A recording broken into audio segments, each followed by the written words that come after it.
بسم اللہ الرحمن الرحیم۔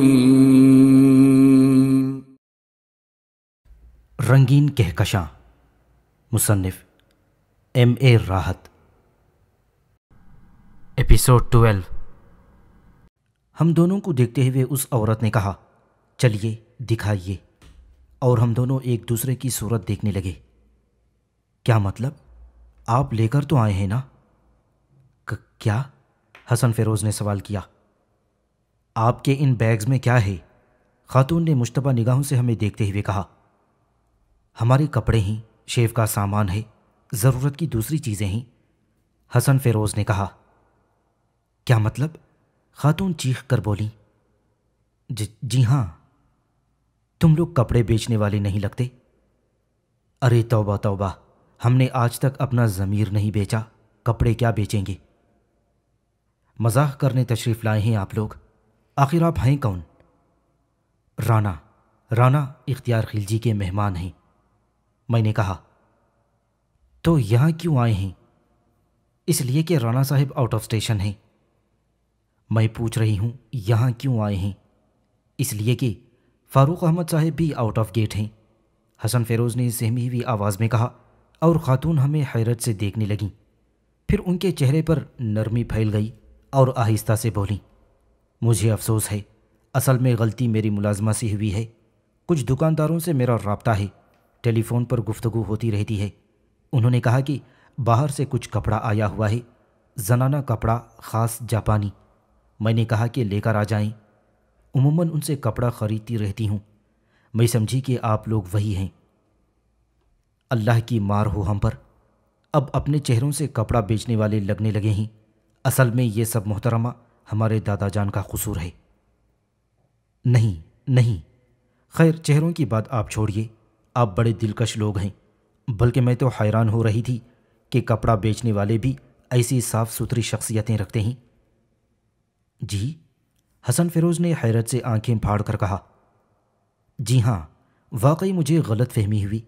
اب مجھے یہ بتائیے کہ میں کیا کروں آپ کے لیے؟ کچھ نہ کریں، جو آپ کو کرنا تھا وہ آپ کر چکی ہیں، حسن فیروز نے کہا۔ طنز کر رہے ہیں آپ مجھ پر؟ بھائی دیکھیے نا، غلط فہمی بھی کوئی چیز ہوتی ہے۔ نہیں، بالکل نہیں، نہ طنز کر رہے ہیں اور نہ ہم کسی غلط فہمی پر نکتہ چینی کر رہے ہیں۔ میرا مطلب ہے آپ نے ہمیں جو کچھ کہا ہے اس نے ہماری عزت بحال کر دی ہے۔ اب یہ فرمائیے کہ آپ کے ڈیڈی کب تک واپس آ جائیں گے؟ ڈیڈی کہتی ہیں؟ آپ انہیں ڈیڈی کہتی ہیں یا ابو جان؟ مگر کسے؟ فاروق احمد صاحب کو۔ کیسی باتیں کر رہے ہیں آپ؟ وہ میرے شوہر ہیں۔ جی؟ اوہ، معاف فرمائیے گا، یہ سامنے رکھی ہوئی تصویر کس کی ہے؟ حسن فیروز نے آنکھیں پھاڑ پھاڑ کر سامنے رکھی ہوئی تصویر دیکھتے ہوئے کہا۔ فاروق احمد صاحب کی؟ کب کی ہے؟ میرا مطلب ہے کہ کیا یہ ان کے بڑھاپے کی تصویر ہے؟ بڑھاپے کی تصویر جوانی میں کھینچی جا سکتی ہے۔ خدا کے واسطے آپ تو بتا دیجئے۔ یہ ان کی تازہ تصویر ہے اور آپ کی کوئی تازہ تصویر نہیں؟ میں خود تازہ تصویر کے طور پر آپ کے سامنے موجود ہوں۔ مسز فاروق احمد کافی خوش مزاج معلوم ہوتی تھیں، لیکن حسن فیروز غور سے کبھی انہیں دیکھتا، کبھی فاروق احمد صاحب کو۔ تب مسز فاروق نے کہا، دیکھیے، ہماری عمروں پر تبصرہ نہ کریں، آپ کا تبصرہ مجھے ناگوار گزرے گا۔ فاروق احمد صاحب بہت اچھے شوہر ہیں، میں ان کی دوسری بیوی ہوں، پہلی بیوی کا انتقال ہو چکا ہے، بس یہ میرا تعارف ہے، نام میرا حنا فاروق ہے۔ اللہ آپ جیسی نیک بیوی کو اس دنیا میں قائم رکھے، آپ ہی کے دم سے شرافت کے معیار قائم ہیں۔ وہ کیسے؟ آپ پہلی بیوی کے انتقال کے باوجود فاروق احمد سے شادی کرنے پر آمادہ ہو گئیں۔ یہ نہ سوچا آپ نے کہ آخر پہلی بیوی کا انتقال کیسے ہوا؟ دیکھیں، انسان کو پہلی ملاقات میں کم از کم غیر شریفانہ گفتگو نہیں کرنی چاہیے۔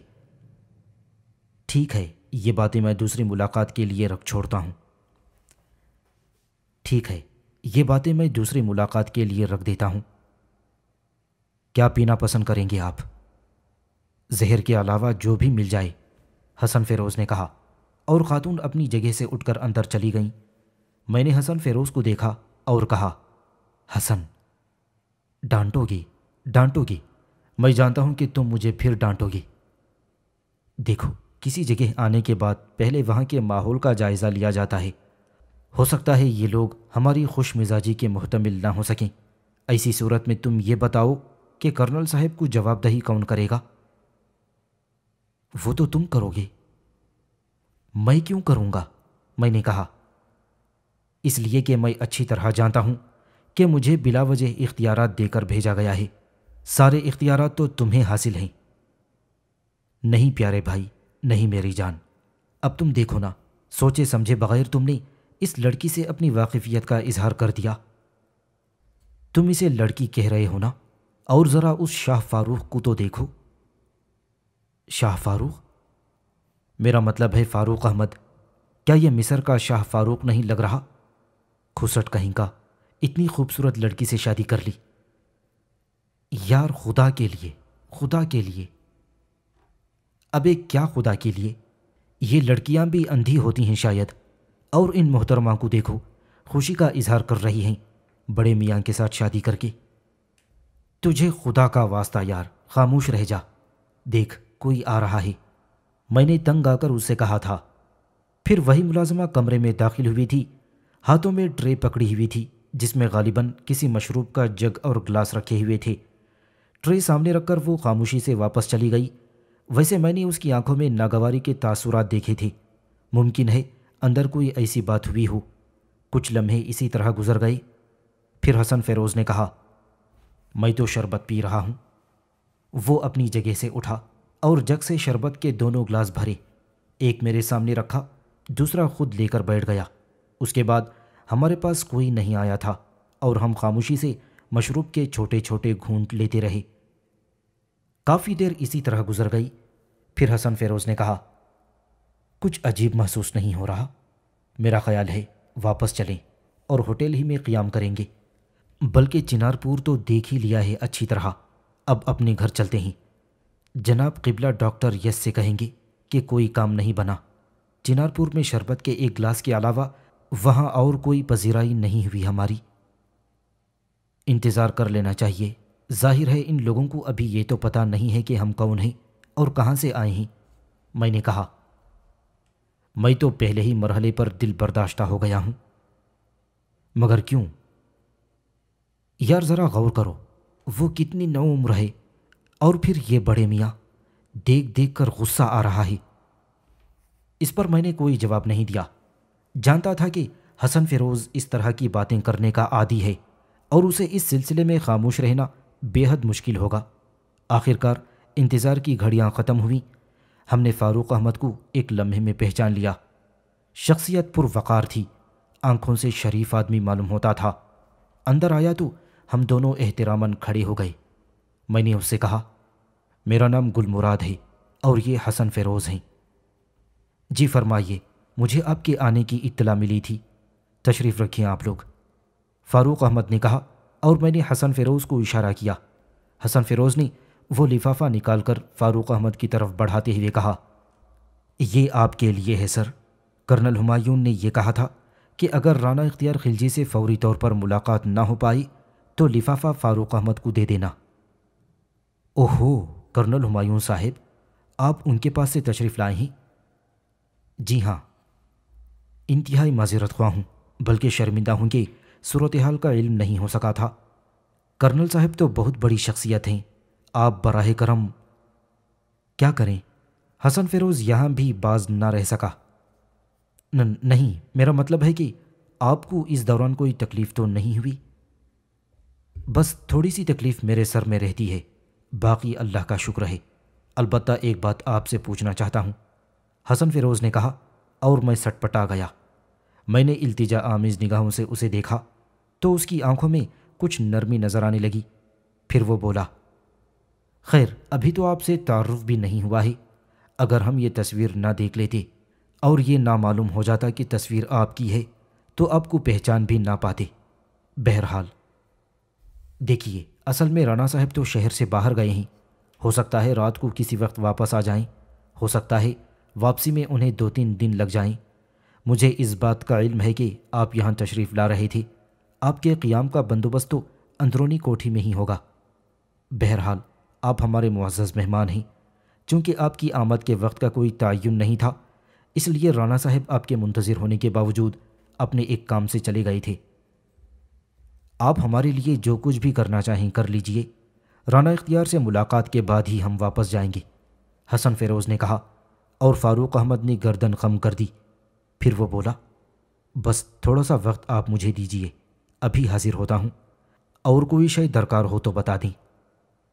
نہیں، آپ براہ کرم ہمارے لیے بندوبست کر دیجئے گا۔ فاروق احمد باہر چلا گیا تھا۔ میں نے حسن فیروز کو دیکھا اور بولا، حسن، اگر تمہاری حرکتوں سے یہاں ہمیں اس مقصد میں ناکامی ہوئی جس کے لیے دادا جان نے مجھے یہاں بھیجا ہے، تو تم یقین رکھو میں دادا جان کو ساری حقیقت بتانے میں کوئی تکلف نہیں کروں گا۔ کچھ کہا میں نے؟ بولو بولو، کچھ کہا ہے؟ یار کمال کرتے ہو تم، شرافت کا زمانہ ہی نہیں رہا، زبان پر 100 تالے لگا رکھے ہیں میں نے۔ بھلا غور کرو، اس پیاری بچی نے یہ زہر کا پیالہ اتنی خوشی سے پی لیا ہے۔ میں تو اسے دیکھ کر ہی یہ کہنے والا تھا کہ بیٹے ابو کو بھیجو۔ ذرا غور کرو یار، خدا کی پناہ، خدا کی پناہ، تمہیں خدا کا واسطہ یار، میں نے کہا۔ ٹھیک ہے یار، کسی سے کچھ نہیں کہہ رہا، بس اپنے مقدر کا قصور ہے۔ یار تیرا مقدر اس میں کہاں سے شامل ہو گیا؟ وہ خاتون پھر واپس آ گئیں اور میں خوف سے زرد پڑ گیا۔ کوئی بھی بات غلط ہو سکتی تھی۔ وہ مسکراتی ہوئی اندر آئی تھی۔ اس بار معذرت کرتے ہوئے کہنے لگی، میں نے آپ کو کپڑے والا سمجھا تھا، اس کے لیے شرمندہ ہوں۔ فاروق کہہ کر گئے ہیں کہ بڑے معزز لوگ ہیں، میں نے سوچا کہ آپ سے معذرت کر لوں۔ وہ پھر چلے گئے؟ نہیں، کہیں باہر نہیں گئے، خاتون نے حسن فیروز کو دیکھتے ہوئے کہا۔ پھر وہ بولی، آپ لوگ کم از کم اپنا تعارف تو کرا دیجئے۔ اب کیا فائدہ؟ حسن فیروز بولا۔ جی کیا مطلب؟ میرا مطلب ہے کہ آپ کم از کم اپنا تعارف کرا دیں، اچھے معلوم ہوتے ہیں، خاصے خوش مزاج ہیں، ہو سکتا ہے آپ سے دوبارہ ملاقات ہو جائے۔ آپ کا نام کیا ہے؟ بتا تو چکی ہوں، حنا فاروق۔ یہ حسن ہے، حسن فیروز، اور میرا نام گل مراد ہے۔ آپ کے نام بھی بڑے خوبصورت ہیں۔ دیکھیے خاتون، ایسا نہ کہیں آپ، ورنہ نہ جانے کیا ہو جائے گا۔ میں چلتی ہوں، دوبارہ آپ سے ملاقات کروں گی، اس وقت کچھ مصروفیت ہے۔ اگر آپ مصروف تھیں تو بلا وجہ آپ نے یہاں تک آنے کی زحمت کی۔ نہیں، فاروق کہہ رہے تھے کہ ذرا آپ کا خیال رکھوں، آپ تو بڑے معزز لوگ ہیں۔ کیا مطلب ہے آپ کا؟ کیا آپ چوروں کو معزز کہتی ہیں؟ میں جو کچھ بھی کہتی ہوں یا کہہ رہی ہوں اسے چھوڑیے، ایک وعدہ کیجیے آپ۔ کمال ہے، یعنی اس کے باوجود بھی؟ ہاں، اس کے باوجود بھی۔ کیا وعدہ لینا چاہتی ہیں آپ؟ یہ کہ ملاقات کرتے رہیے، آپ جیسے ہنسنے ہنسانے والے لوگ مجھے بے حد پسند ہیں۔ جی، آپ کو کسی سے کچھ اور کہنے کے لیے نہیں ملا ہوگا، ویسے صرف ایک بات اور بتا دیں۔ وہ کیا؟ آپ نے آخر اس عمر میں فاروق احمد سے شادی کیوں کر لی؟ ارے کمال کرتے ہیں آپ، جب مجھے کوئی اعتراض نہیں ہے تو آپ کو کیا تکلیف ہے؟ سر میں تکلیف ہے میرے، اور سر کی یہ تکلیف مجھے کبھی چین نہیں لینے دیتی۔ اس پر میں نے کہا، چلو باہر نکلو، اٹھو، ذرا باہر کے مناظر دیکھتے ہیں۔ فاروق صاحب بھی بڑی کوٹھی کی طرف ہی گئے ہوں گے۔ اچھا محترمہ، اس شخص کی زبان تو میں بند نہیں کر سکتا، آپ سے ملاقات ضرور ہوگی۔ ہمارے یہ بیگ رکھے ہوئے ہیں، جب ہمارے لیے کمرے کا بندوبست ہو جائے تو آپ ملازموں کے ہاتھ بھیجوا دیجیے گا۔ سنیے، اس میں صرف ہمارے کپڑے ہیں، وہ کپڑا نہیں ہے جو آپ خریدنا چاہتی ہیں، حسن فیروز نے کہا، اور میں اسے دھکیلتا ہوا باہر لے گیا۔ میں نہیں جانتا میری یہاں درگت کیا بنے گی، لیکن بہرحال مجھے کہیں اور ملازمت نہیں ملنی۔ جس چھوٹی سطح کا انسان ہوں، تمہیں اس کے بارے میں معلوم ہے، اور تم اس سے پورا فائدہ اٹھا رہے ہو۔ اب رونے لگو، مجھے آنسو پوچھنے کی عادت نہیں ہے۔ یار تم ان لوگوں سے خوفزدہ کیوں ہو؟ کیا کر لیں گے یہ لوگ ہمارا؟ یہ تو کچھ نہیں کریں گے، لیکن تمہاری ان شرارتوں نے اگر کوئی مشکل کھڑی کر دی، دادا جان کا سوئچ میرے ہاتھ میں ہے، تم ان کی پرواہ نہ کرو، پھر دور سے ہمیں فاروق احمد دادا جان کا سوئچ میرے ہاتھ میں ہے، تم ان کی پرواہ نہ کرو۔ پھر دور سے ہمیں فاروق احمد آتا ہوا نظر آیا اور اس کی رفتار تیز ہو گئی۔ ہمارے قریب آ کر بولا، اوہو، آپ لوگ باہر کیسے نکل آئے؟ بس یوں ہی، ہم نے سوچا کہ آپ ہمیں باہر سے بلائیں گے ہی، ہمارے بیگ اندر رکھے ہوئے ہیں۔ آپ ان کی فکر نہ کریں، تشریف لائیں، آپ کے لیے کمرے تیار کر دیے گئے ہیں۔ 2 کمرے ہیں؟ جی ہاں، 2 کمرے تیار کیے گئے ہیں، لیکن اگر آپ چاہیں تو ایک ہی میں قیام کر سکتے ہیں، دونوں میں 2 بیڈ لگے ہوئے ہیں۔ ویری گڈ، حسن نے آہستگی سے کہا، اور پھر فاروق احمد کے ساتھ اصل کوٹھی کی جانب چل پڑا۔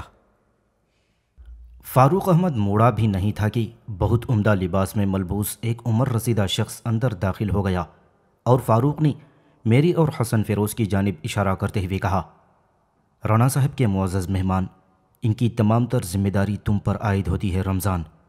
اور اس کے بعد فاروق احمد باہر چلا گیا۔ حسن فیروز نے اس آنے والے شخص کو اوپر سے نیچے تک دیکھتے ہوئے کہا، پیارے بھائی، ایک بات بتانا پسند کرو گے؟ فرمائیے جناب۔ یہ تمہارا نام رمضان کس نے رکھا ہے؟ میں سمجھا نہیں سر۔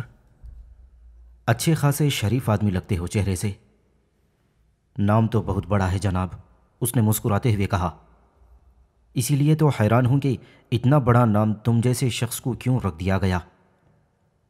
خیر کوئی بات نہیں، یہ بتاؤ کہ جب تمہیں بلانا ہو تو کون سی چیز رگڑی جائے؟ میں جن نہیں انسان ہوں، جنوں کو بلانے کے لیے چراغ وغیرہ کی ضرورت پیش آتی ہے، میرے لیے بس یہ سیاہ بٹن دبا دیجئے گا، رمضان نے کہا۔ گڈ، ویری گڈ، حسن فیروز بولا، اور رمضان کمرے سے باہر چلا گیا۔ اصل کوٹھی کی شان کے بارے میں کچھ کہنا ہی بیکار تھا۔ یہاں چاروں طرف جو کچھ نظر آ رہا تھا، بڑی کوٹھی اس کا حاصل تھی۔ زمین پر ایرانی قالین بچھے ہوئے تھے اور انہی پر سے گزرنے کا راستہ تھا۔ ابتدائی گیٹ کے بعد ہی 2 کمرے تھے جو ہمارے لیے مخصوص کیے گئے تھے۔ فاروق احمد نے ایک کمرے کا دروازہ کھولا اور ہم اس ایک کمرے کو دیکھ کر ہی حیران رہ گئے۔ اس میں کم از کم 10 بستر لگائے جا سکتے تھے، 2 بستر لگے ہوئے تھے۔ میں نے جلدی سے کہا، فاروق احمد صاحب، یہ ایک کمرہ ہم دونوں کے لیے کافی ہے، دوسرے کمرے کے لیے زحمت نہ کریں۔ میں رمضان کو بلاتا ہوں، وہ آپ کا اٹینڈنٹ ہے اور وہی آپ کی دیکھ بھال کرے گا۔ سامان بھیجواتا ہوں آپ کا، اور یہ کہنا ضروری نہیں ہے کہ آپ یہاں اپنی ضرورتوں کی تکمیل کے سلسلے میں کوئی تکلف نہ کریں۔ آپ رانا اختیار خلجی کے معزز مہمان ہیں اور میں آپ کا خادم۔ ارے نہیں، اب ایسا بھی کیا ہے؟ ٹھیک ہے ٹھیک ہے، آپ آرام سے جائیں اور ہمارا سامان احتیاط سے بھیجوا دیں۔ گڈ، ویری گڈ، حسن فیروز بولا، اور رمضان کمرے سے باہر چلا گیا۔ تم سے کچھ کہنا اپنے آپ کو ذلیل کرنے کے مترادف ہے، کیے جاؤ شرارتیں۔ اگر تم سمجھتے ہو کہ جس شخص سے تم اس طرح کی باتیں کرتے ہو وہ خوش ہوتا ہے تو یہ تمہاری غلط فہمی ہے۔ کمال کرتے ہو یار، مجھے الجبرا پڑھا رہے ہو؟ ارے جانتا ہوں میں دنیا کو، تم کیا سمجھتے ہو خوش ہوتے ہیں لوگ؟ اگر ہم کسی بڑے آدمی کے نام سے یہاں نہ آئے ہوتے تو یہ لوگ ہمیں دھکے مار کر نکال دیتے۔ بات بڑے آدمی کی ہے، ڈاکٹر یس نے ہمیں یہاں بھیجا ہے اور ہم رانا خلجی کے مہمان ہیں۔ یہ لوگ ہماری گھٹیا سے گھٹیا بات کو خندہ پیشانی سے سنیں گے، اسے سراہیں گے، ہمارے بےہودہ سے بےہودہ لطیفے پر ہنسیں گے۔ یار گل مراد، اپنے آپ کو گل مراد ہی رہنے دو، بقرات مت بنا کر پیش کرو۔ میں تمہیں دنیا کی رنگ دکھا رہا ہوں، سمجھے؟ دیکھتے رہو میری جان، دیکھتے رہو۔ اب اس قدر بھی احمق مت سمجھو مجھے، دنیا سے تھوڑی سی واقفیت مجھے بھی ہے۔ میں ایک ٹھنڈی سانس لے کر خاموش ہو گیا تھا، اور پھر اس کے بعد یہاں ہماری پذیرائی ہونے لگی۔ رمضان حسن فیروز سے بہت متاثر معلوم ہوتا تھا، اسے دیکھتے ہی مسکرانے لگتا تھا۔ یہ دن گزر گیا، دوسری رات اور دوسرا دن بھی آدھے سے زیادہ گزر گیا۔ ہم حویلی سے باہر ضرور نکلے تھے۔ فاروق احمد نے ہمیں ایک کار بھی پیش کر دی تھی اور کہا تھا کہ اگر باہر کی سیر کرنا چاہیں تو سیر کر سکتے ہیں، لیکن بہرحال ہم باہر نہیں گئے تھے۔ حسن فیروز نے مجھ سے کہا تھا، کیا خیال ہے ہنا سے ملاقات کرنے چلیں؟ کون ہنا؟ میں نے حیرت سے پوچھا۔ ارے یار، وہی اپنی ہنا جو سامنے والی انیکسی میں رہتی ہے اور اپنی مجبوریوں کو بڑی خندہ پیشانی سے برداشت کر رہی ہے۔ تم جاؤ، جب چیختے ہوئے باہر آؤ گے تو میں تمہیں پہچاننے سے انکار کر دوں گا، میں نے غصیلے انداز میں کہا، اور وہ ہنسنے لگا۔ پھر آہستگی سے بولا، بزدل کہیں گے۔ ہاں، میں اپنی یہ بزدلی تسلیم کرنے کو تیار ہوں۔ چلو ٹھیک ہے، میرا کیا جاتا ہے، جھک مارتے رہو۔ ویسے ڈاکٹر یس نے ہماری بے عزتی کی ہے۔ کیوں؟ ایسی جگہ ہمیں بھیجنا ہی نہیں چاہیے تھا جہاں وہ شخص موجود نہ ہو جس سے ہم ملنے آئے ہیں۔ اب تم دیکھو نا کہ حویلی میں اندرونی طور پر ہماری کوئی پذیرائی نہیں کی گئی، لے دے کر بھائی رمضان ہیں۔ ویسے کیا خیال ہے اس آدمی کے نام پر تمہیں تعجب نہیں ہوتا؟ کیوں؟ اچھا نام ہے، مگر رمضان اس کی شخصیت سے ہم آہنگ نہیں ہے۔ بچپن سے تو وہ ایسا نہیں ہوگا۔ مطلب؟ میرا مطلب ہے کہ اس کی شخصیت اس کی تعلیم اور اس کی حیثیت سے بنائی ہے۔ ماں باپ تو پیار سے ہی کوئی نام رکھتے ہیں، اور پھر رمضان کوئی ایسا نام نہیں ہے جسے تم کسی بھی طرح ہلکا قرار دو۔ رمضان، حسن فیروز نے کہا۔ میں اسے کوئی جواب بھی نہیں دے پایا تھا کہ اچانک ہی ہر طرف چلتے پھرتے ملازم مستعد نظر آنے لگے۔ گیٹ پر کھڑے ہوئے دربانوں نے بڑے احترام کے ساتھ دروازہ کھولا اور گردنیں خم کر کے کھڑے ہو گئے تھے۔ 1940 عیسوی کے سن کی ایک مرسڈیز اندر آ رہی تھی، بالکل اسی طرح چمچماتی ہوئی جیسے ابھی ابھی شو روم سے نکالی گئی ہو۔ دیکھنے کے قابل گاڑی تھی۔ مرسڈیز میں کچھ شخصیتیں نظر آ رہی تھیں، اور یہ سمجھنے میں ذرا بھی دقت نہیں ہو سکتی تھی کہ وہ رانا اختیار خلجی ہے جو واپس آ گیا ہے۔ آؤ، حسن فیروز نے تحکمانہ انداز میں کہا اور 2 قدم آگے بڑھا۔ میں نے جھپٹ کر اس کا بازو پکڑ لیا۔ اس نے چونک کر مجھے دیکھا اور پھر بولا، کیوں، کیا بات ہے؟ کیا ہم اس شخص سے ملنے نہیں آئے؟ ملیں گے، مگر ابھی نہیں۔ ٹھیک ہے، ڈرتے رہو اس دنیا سے، میرا کیا جاتا ہے، وہ بولا، اور میں خاموشی سے مرسڈیز کو دیکھتا رہا جو آگے جا کر رکی تھی۔ ملازم اس کے ارد گرد پھیل گئے تھے۔ مرسڈیز سے رانا اختیار خلجی کے علاوہ 2 خواتین بھی اتری تھیں۔ دونوں بہت شاندار شخصیتوں کی مالک تھیں۔ ہم دور سے مکمل طور پر انہیں کچھ دیکھ نہیں پائے تھے، لیکن بس یہ اندازہ ہو گیا تھا کہ کس پائی کی خواتین ہیں۔ حسن فیروز نے اپنا رخسار کھجاتے ہوئے کہا، اب بات سمجھ میں آئی۔ کیا سمجھ میں آیا؟ اندر کوئی معزز شخصیت موجود ہی نہیں تھی۔ خیر چلو، آنے والے وقت میں اپنی حیثیت کا بھی اندازہ ہو ہی جائے گا۔ میں نے اس کی بات کا کوئی جواب نہیں دیا تھا۔ در حقیقت فوراً ہی رانا اختیار خلجی پر مسلط ہو جانا مناسب نہیں تھا۔ اس کے لیے مزید کچھ وقت انتظار کر لیا جائے۔ ظاہر ہے فاروق احمد رانا صاحب کو اس بارے میں ضرور بتائے گا، پھر ہمیں بہت زیادہ انتظار نہیں کرنا پڑا۔ اسی رات تقریباً 7 بجے فاروق احمد ہمارے پاس پہنچا اور اس نے کہا، رانا صاحب کو آپ کا وہ خط بھی پہنچا دیا گیا ہے اور آپ کے قیام کے بارے میں بھی بتا دیا گیا ہے۔ اصل میں ان کی کچھ ایسی مصروفیات تھیں کہ آپ کو اتنا وقت انتظار کرنا پڑا۔ کوئی ہدایت تو نہیں دی رانا صاحب نے؟ دی ہے، رات کا کھانا آپ انہی کے ساتھ کھائیں گے، اس کے لیے براہ کرم تیاریاں کر لیں۔ ڈنر ٹیبل پر ہمیں کیا لباس استعمال کرنا ہوگا؟ حسن فیروز نے اپنی عادت کے مطابق سوال کیا۔ بس بدن ضرور ڈھک لیجئے گا۔ میرا خیال ہے اگر لنگوٹی باندھ کر بھی آپ ڈنر پر جائیں گے تو رانا صاحب اعتراض نہیں کریں گے، وہ بہت سادہ لوح آدمی ہیں۔ لنگوٹی؟ حسن فیروز پریشان نگاہوں سے اسے دیکھنے لگا۔ لنگوٹی کہاں سے لائیں گے یار؟ مجھے ایک دم ہنسی آ گئی۔ فاروق احمد کے ہونٹوں پر بھی مسکراہٹ کی لکیر کھنچ گئی تھی۔ پھر اس نے کہا، آپ کو لنگوٹی مہیا کی جا سکتی ہے، لیکن بہتر یہ ہوگا کہ لباس پہن کر ہی جائیں، کیونکہ وہاں خواتین بھی ہوتی ہیں۔ خخ خخ، حسن فیروز اتنا ہی کہہ کر رہ گیا تھا، اور میں نے شکر گزار نگاہوں سے اسے دیکھا۔ اس کی زبان کے آگے بھلا لگام کہاں تھی؟ خاموش ہو گیا تھا، یہی اس کا احسان تھا۔ فاروق احمد چلا گیا تو حسن فیروز نے کہا، ویسے ایک بات تمہیں بتا دوں اسسٹنٹ؟ جی فرمائیے۔ ہر جگہ میرے راستے روکنے کی کوشش نہ کیا کرو، ورنہ پھر وہی ہوگا جو اس شاعر نے کہا تھا۔ کیا مطلب؟ میں نے سوال کیا۔ شعر سنو۔ راستے بند کیے دیتے ہو دیوانوں کے، راستے بند کیے دیتے ہو دیوانوں کے، ڈھیر لگ جائیں گے بستی میں گریبانوں کے۔ مطلب کیا ہے؟ یار حنا سے نہیں ملنے دے رہے، پتہ نہیں وہ بیچاری کس طرح انتظار کر رہی ہوگی۔ حسن فیروز بگڑے ہوئے لہجے میں بولا اور میں بے اختیار ہنس پڑا۔ میں نے کہا، حسن فیروز تم میرے لیے بڑے محترم ہو، کیونکہ تمہاری وجہ سے مجھے یہ زندگی ملی ہے۔ مجھے مجبور مت کرو کہ تمہارے بارے میں کوئی سخت رویہ اختیار کروں۔ اچھا جی، نوبت اب یہاں تک پہنچ گئی کہ آپ ہمارے بارے میں سخت رویہ اختیار کرنے کے بارے میں سوچ رہے ہیں؟ نہیں، میں بالکل نہیں سوچ رہا، لیکن اصل میں دادا جان نے مجھے بھی اپنی قربت میں جگہ دی ہے، اس لیے اتنی بات بھی کر لیتا ہوں، ورنہ جرت تو میری یہ نہیں ہونی چاہیے۔ اتر گئے پٹری سے؟ حسن فیروز نے برا سا منہ بنا کر کہا۔ نہیں، بات تو سچ ہے۔ یقینی طور پر تم نے جو بے تکلفی کا ماحول مجھے دیا ہے، اس میں کچھ باتیں میں بڑی بے تکلفی سے کر ڈالوں گا، اور ہو سکتا ہے کبھی کسی وقت ایسی بات تمہیں پسند نہ آئے، اس کے لیے پیشگی معافی مانگ لیتا ہوں۔ پھر اس کے بعد ہم نے تیاریاں شروع کر دی تھیں۔